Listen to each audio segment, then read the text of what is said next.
Hello दोस्तों। आज की कहानी है तीन दोस्तों की। कहानी को पूरा ज़रूर सुनिएगा और कमेंट करके बताइएगा कहानी कैसी लगी। पुराने समय की बात है, एक गुरुकुल था। वहाँ बहुत से बच्चे पढ़ते थे।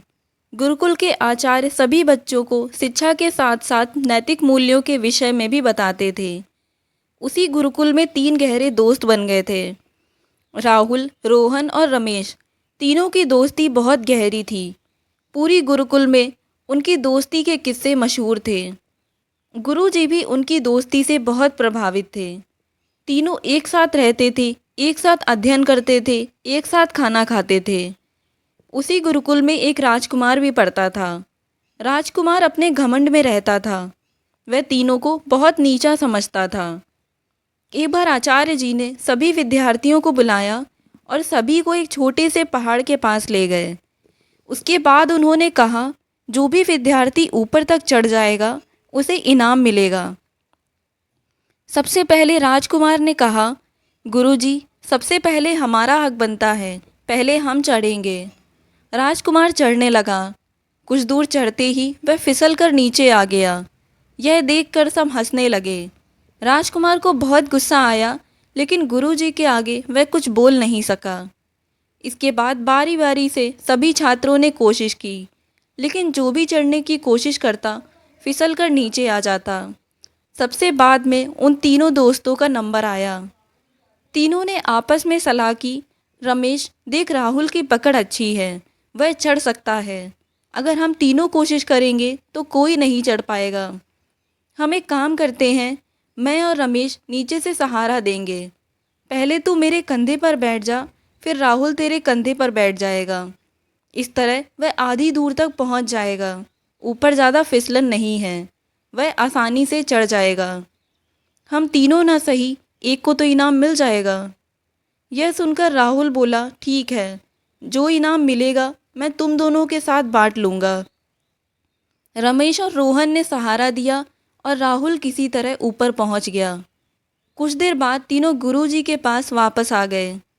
उनकी एकता देखकर गुरुजी बहुत खुश हुए। गुरुजी ने एक चांदी की डिब्बी दी और कहा, बेटा, जब मुसीबत में हो तब इसे खोलना। चांदी की डिब्बी लेकर तीनों गुरुकुल वापस आ गए। लेकिन अब समस्या ये थी कि उस चांदी की डिब्बी को बांटे कैसे। उन्होंने डिब्बी को एक जगह छिपाकर रख दिया। उसके बाद रमेश ने कहा, हम तीनों में से जो भी मुसीबत में होगा वह इस डिब्बी को खोलकर देखेगा। इसी तरह कुछ दिन बीत गए। एक दिन तीनों अपने गुरुकुल के बाकी छात्रों के साथ जंगल में जा रहे थे। चांदी की डिब्बी उन्होंने अपने जेब में रखी हुई थी। तभी वहाँ डाकुओं ने उन्हें चारों ओर से घेर लिया।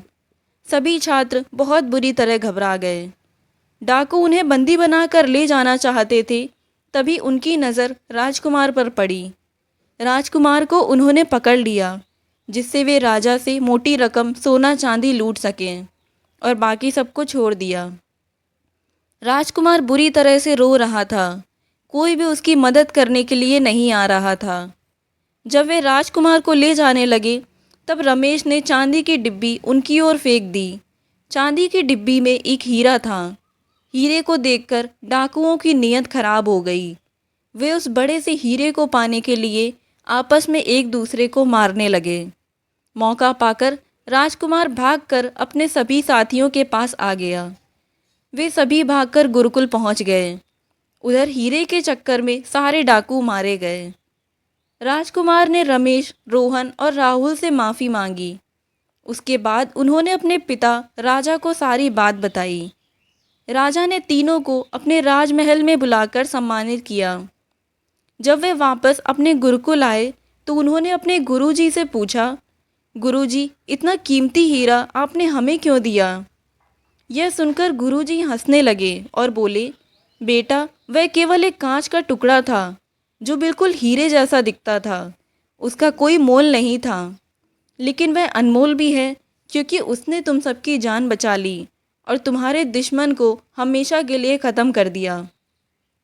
अगर तुम उसी समय चांदी की डिब्बी खोलकर देख लेते, तुम उसे पाने के लिए आपस में एक दूसरे के दुश्मन बन जाते। इसीलिए मैंने मना किया था। मुसीबत में तुम्हें हीरे से ज़्यादा अपनी जान प्यारी लगी, इसीलिए तुम्हारी जान बच पाई। उस दिन जब मैं तुम्हें पहाड़ पर चढ़ा रहा था, तब तुमने एकता दिखाते हुए अपने साथी को ऊपर चढ़ाने में मदद की। गुरुजी की इस शिक्षा से सभी छात्र बहुत खुश हुए।